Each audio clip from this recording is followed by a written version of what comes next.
माझ्या वाढदिवसाच्या निमित्ताने ज्या ज्या लोकांनी मला शुभेच्छा दिल्या, वेगवेगळे कार्यक्रम केले, त्या सर्वांचा मी अत्यंत आभारी आहे.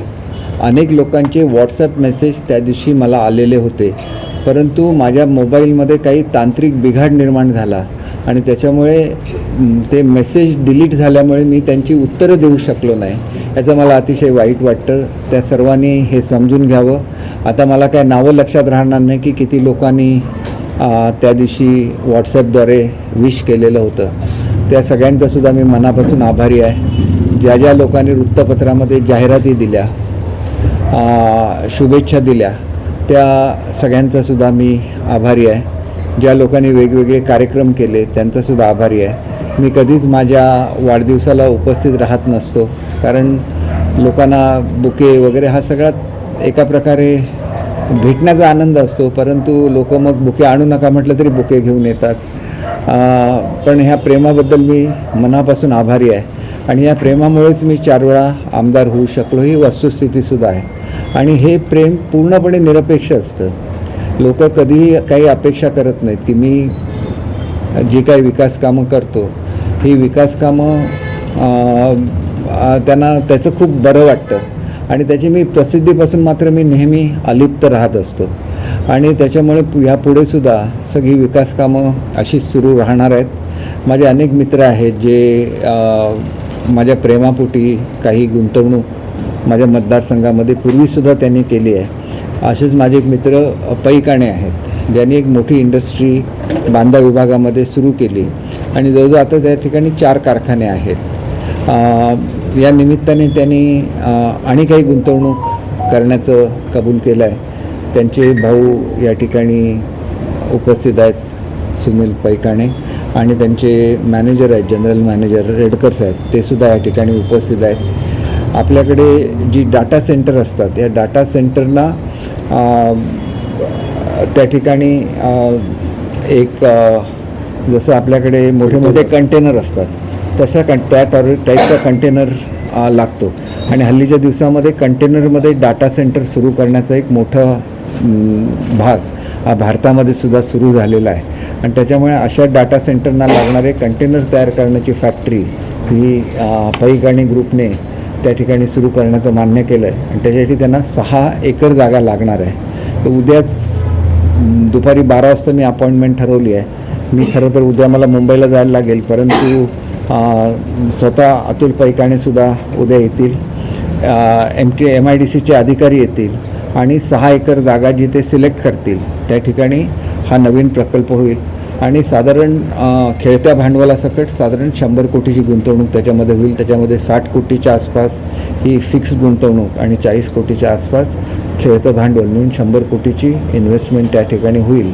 आणि पहिल्या टप्प्यामध्ये 60च्या आसपास लोक आणि दुसऱ्या टप्प्यामध्ये 100 ते 150 लोक हे त्या ठिकाणी नोकरीला लागतील. शेवटी एका अर्थाने माझ्या मित्रांनी दिलेली ही वाढदिवसाची भेट असं मी समजतो, कारण युवकांना रोजगार मिळणं ही फार मोठी गरज ही त्या भागातली आहे आणि ते ओळखून पै काणे जे करतायत त्याच्याबद्दल मी त्यांचा आभारी आहे. आणि उद्या मी सूचना देईन, त्या ठिकाणी सरपंचांनासुद्धा उपस्थित राहायच्या सूचना देईन, सभापती उपसभापतींना उपस्थित राहण्याची सूचना देईन आणि एक चांगली सुरुवात ही त्या दृष्टीने होईल. 45 कारखाने ऑलरेडी सुरू झालेले आहेत. दर गुरुवारी त्या ठिकाणी MIDCचे अधिकारी उपस्थित असतात आणि त्याच्यामुळे ज्या लोकांना नवीन कारखाने त्या ठिकाणी घालायचे आहेत त्यांचा मार्गसुद्धा आता मोकळा झालेला आहे. परंतु पुढच्या व्हिजिटला ज्यावेळेला मी येईन त्यावेळेला मी सुद्धा त्या ठिकाणी भेट देईन आणि जास्तीत जास्त इंडस्ट्रीज कशा या मतदारसंघामध्ये येतील याच्यासाठी आम्ही योग्य ती काळजी घेऊ. त्यांना जायला हरकत नाही ना? काय विचारायचं तर विचारा, म्हणजे मी पुढे मग आपण लँड हातात मिळाल्यावर 6 ते 8 महिन्यात कमर्शियल प्रोडक्शन चालू होणार. त्याच्या आधी मी एकच मिनिट घेतो. दीपकभाईनं आम्हाला सिंधुदुर्गात इन्व्हाइट केलं 2010 साली. आमचा कारखाना गोव्यात आहे आणि वी आर व्हेरी थँकफुल, आभारी आहोत दीपकभाईंचं. 100 लोक होती 2010 साली. 16 वर्षात आता आम्ही जवळजवळ 700 लोक आहेत तिथे वाफोली इंडस्ट्रियल इस्टेटला. ती जागा आमची भरली आहे म्हणून दीपकभाईंनी अढाळी इंडस्ट्रियल इस्टेटला आम्हाला सांगितलं तिथे जागा अलॉट करताय म्हणून. तो वन्स अगेन आभारी आहोत. 6 ते 8 महिन्यात आमचं प्रोडक्शन चालू होणार. पण स्थानिक लोकांच्या वापरीमध्ये तुमचे स्थानिकच लोक आहेत, पण तो आढावीमध्ये पण लोकांची अशी अपेक्षा आहे की स्थानिकांना जास्तीत जास्त नोकरीमध्ये प्राधान्य मिळावं. आम्ही जिथे जातो गोव्याचे लोक जेव्हा आम्ही तुळेला आहेत रेडियस ऑफ 15-20 किलोमीटर्स आम्ही जाऊन त्यांना इन्व्हाइट करून जे ट्रेन पण नाहीत तर आम्ही त्यांना ट्रेन करून we make sure that they are there with us. इथे पण जी लोक आहेत ॲव्हरेज एम्प्लॉयमेंट एज जे आहे ते 10 ते 12 वर्ष आहेत. 16 वर्षाच्या आमच्या since we established in Vafoli. So we always go with local आणि आम्ही लोकल यूथांनाच प्रमोट करतो एम्प्लॉयमेंटसाठी. सर मिनिमम क्वालिफिकेशन काय असेल सांगा रोजगारासाठी? सर जनरली ITI तरी असायला पाहिजे. येस. पण इवन 12th पास आम्ही अनस्किल्ड आहेत तर आम्ही त्यांना स्किलिंग करतो depending on our industry requirement आणि त्याप्रमाणे आम्ही त्यांना प्रोत्साहन देतो. मला पैकाणे, यांचं नाव Sunil Paikane. Creative manufacturing solutions private limited कंपनीचं नाव आहे. पैकाणे ग्रुप आहे आणि माझं नाव Sunil Paikane. Creative manufacturing solutions India private limited. म्हणजे आता साधारण तुमच्या लक्षात आलेलं असेल की 700 लोक सध्याच काम करत आहेत. लोक बऱ्याच वेळेला टीका करतात, ते काय बघत नाहीत की किती इंडस्ट्री आणल्या, किती लोक काम करत आहेत. आणि आढाळी सुरू झाल्यानंतर आणि लोकांना काम मिळेल.